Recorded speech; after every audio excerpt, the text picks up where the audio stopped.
Voyons à présent la méthode getData. On nous dit qu'elle permet d'accéder à la donnée associée à l'événement. On vient ici, on met getData et afin que vous puissiez comprendre ceci, on va rechercher rapidement la méthode setData qui déclenchait notre fameux événement presetData. Vous allez voir que ici, on crée l'événement qu'on veut dispatcher, notre fameux événement presetData event.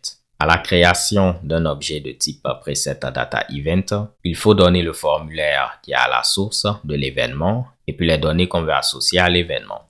Ici, on dit que le formulaire qui est à la source, c'est notre formulaire courant. Donc, $10 ici, ça va faire référence au formulaire courant. Parce qu'en réalité, si on remonte, vous allez voir qu'on est au niveau de la classe form. Dans ce contexte-là, ça va être le formulaire courant. Je reviens rapidement au niveau de setData. Donc ici, vous voyez comme on donne notre formulaire. Mais qu'est-ce qu'on donne comme données? On donne les données du modèle. Donc, grosso modo, les données qu'on a eu à mettre ici, c'est ce qu'on va récupérer avec getData. Donc, si je fais un dump des données de l'événement, qu'est-ce qu'on voit? Mamma mia, ce sont les données qu'on a eu à donner. Bon, ça fait 2 fois données. Si je venais ici et je mettais name, là on met Toto comme nom. Vous allez voir que les données qu'on aura ici via event getData, ce seront ces 2 informations.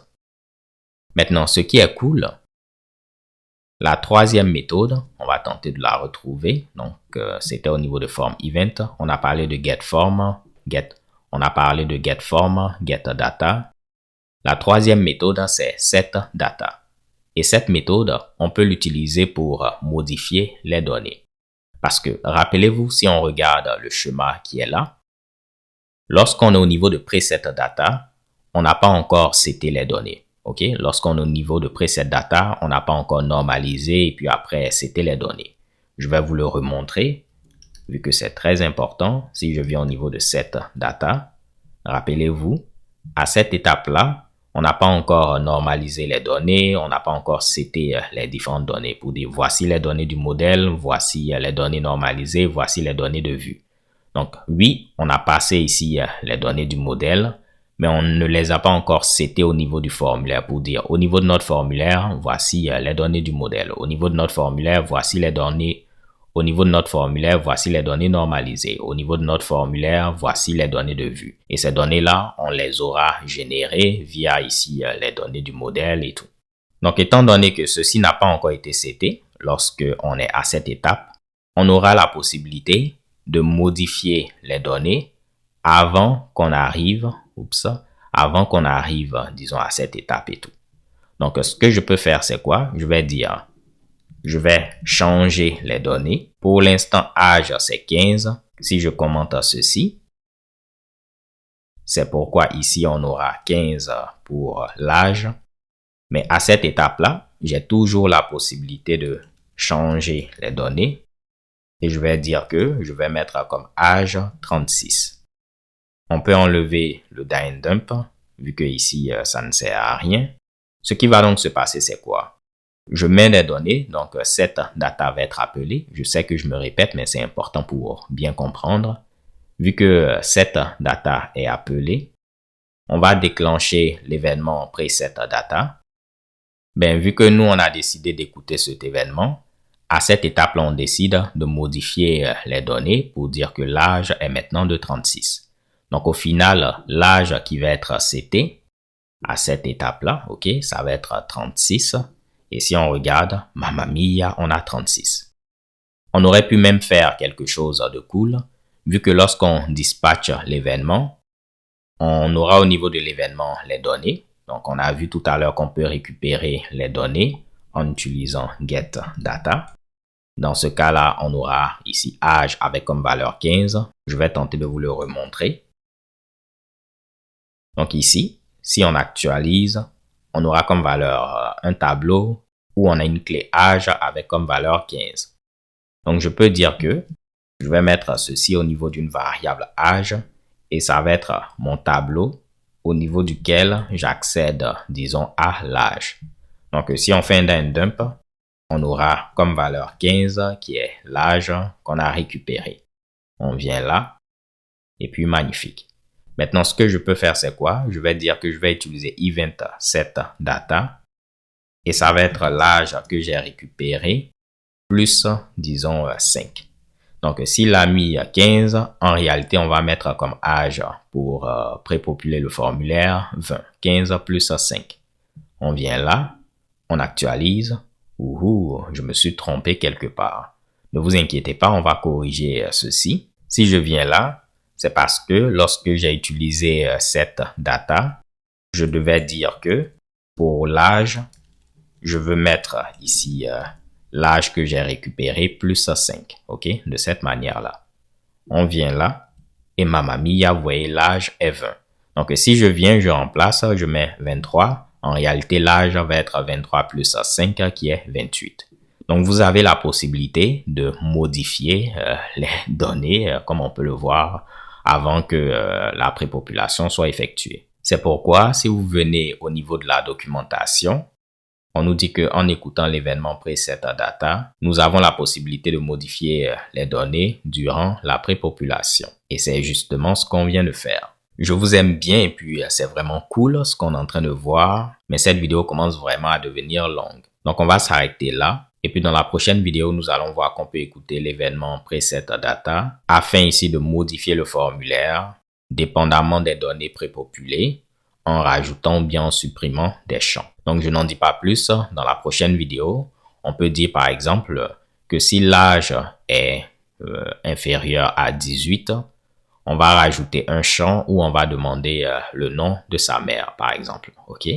Vu que c'est un mineur, on va demander le nom de sa mère. Et vous allez voir qu'on pourra faire ceci assez simplement. On pourra récupérer son âge avec ceci. On pourra vérifier est-ce que ceci est inférieur à 18.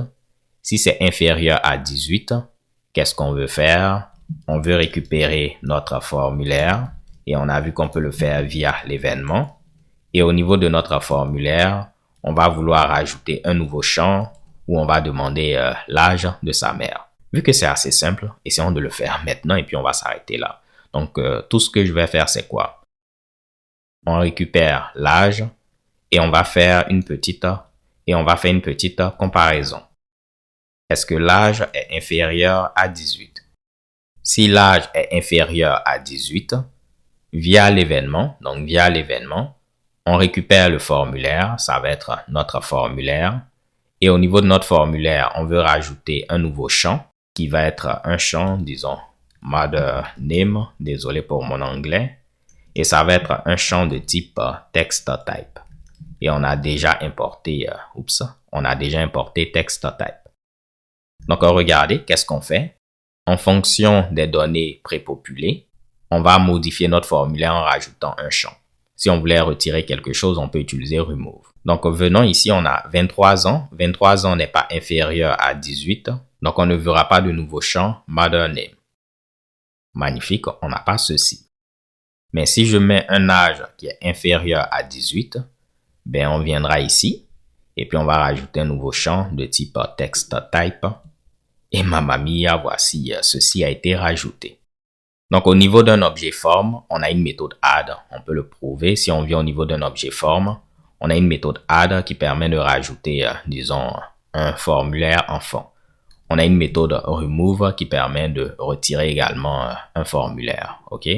Un sous-formulaire. Donc, ici, par exemple, je pouvais dire que si l'âge est inférieur à 18, je veux rajouter mother name et juste pour le fun, on va retirer, disons, message, ok? Juste pour tester. On va mettre remove message. Je viens au niveau du navigateur, j'actualise. Vous voyez, on a mother name, mais on a retiré message. Donc voilà, on a vu assez rapidement ceci. On a modifié un formulaire dépendamment des données prépopulées en rajoutant ou bien en supprimant dynamiquement des champs. Ici, on va corriger un dernier truc avant de terminer. Qu'est-ce qui se passe si je n'avais pas donné d'âge? Là, on va tenter d'accéder à âge, mais ça ne va pas marcher. Donc, on aura une belle erreur. Mamma mia. Parce que si on vient ici Et puis on demande les données de via l'événement en mettant event get data. Vu qu'on n'a pas de données, vu qu'on n'a pas de données, on aura tout simplement nul. Je viens là et on a nul. Maintenant, c'est comme si au niveau de nul, on veut accéder à âge. Ça ne va pas marcher. On a cette erreur-là. On ne peut pas accéder à quelque chose au niveau de nul comme si c'était un tableau. Donc, ce que je vais faire, c'est quoi? Je vais dire, si ceci existe, on va le prendre, sinon on va mettre nul. Donc, en grosso modo, ça va me permettre avec cet opérateur-là de ne pas avoir d'erreur. Si ceci existe et que ce n'est pas nul, on va le prendre, sinon la valeur va être nulle. Maintenant, ce que je peux faire ici, je vais dire, on va vérifier premièrement que l'âge n'est pas nul. Et ensuite, on va vérifier qu'il est inférieur à 18. Donc, pour faire ceci, il faut qu'on ait un âge et que l'âge soit également inférieur à 18. Là, on n'aura plus de problème. Voilà. Si on ne donne pas d'âge, vous voyez qu'on n'a pas d'erreur. Mais si on donne un âge, disons 25, 25 n'est pas inférieur à 18, donc on aura un message et puis on ne va pas mettre mother name. Mais si je mets un âge qui est inférieur à 18, on va rajouter mother name et puis retirer message. Et Mamma Mia, on a mother name et puis on a retiré message. Donc, félicitations les gars et les go. J'espère que vous avez compris tout ce qu'on a vu dans cette vidéo. Ce que je viens d'expliquer dans cette vidéo, ça fait 4 mois que je cherche la manière la plus adaptée de l'expliquer. Donc, si vous avez compris tout ce que j'ai expliqué, je compte sur vous pour liker la vidéo ou bien mettre un commentaire pour dire « Honoré, j'ai compris ». Au moins, je saurai que tous ces mois que j'ai passés pour trouver de manière pédagogique la manière adaptée d'expliquer ceci auront servi à quelque chose. Donc, d'ici là, portez-vous bien et on se voit dans la prochaine vidéo où nous allons voir maintenant comment utiliser ceci dans le contexte de nos pays et de nos villes. Vous allez voir, ça va être très simple. D'ici là, portez-vous bien, stay tuned and take care. Peace.